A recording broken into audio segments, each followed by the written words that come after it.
অস্পৃশ্য অসুচি, জন্ম আমার অভিশাপ, মিছে জীবন, কেবল লাঞ্ছনা গঞ্জনার সম্বর।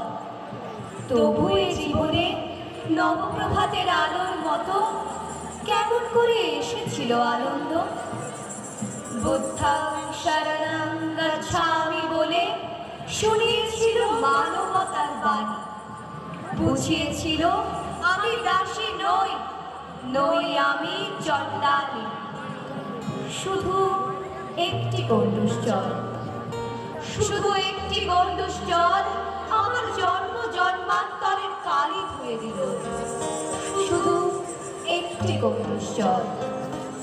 মূর্খ আমি, তাকে নিজের করে চেয়েছিলাম যে বিশ্ব জগৎকে নিজের করেছে, তাকে আমি মানতে চেয়েছি। ঠিক, শত ঠিক মোরে। ক্ষমা কর প্রভু, ক্ষমা কর। ঠাই চাই কেবল তব চরণ।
তন্ত্রের মতো গতি তার, সঙ্গীত স্পন্দিনী, নাম তার নন্দিনী।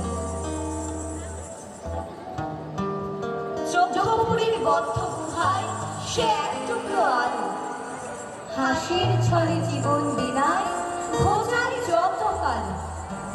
রাজার মতো কঠিন মানুষও মুক্তি পেতে চায়, রঞ্জনের শক্তিতে নেই যে তার ভয়।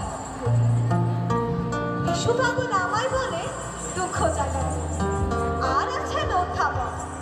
আমায় দেখে ওনার যে কিসের এত বিস্ময় তা আমি বুঝি না।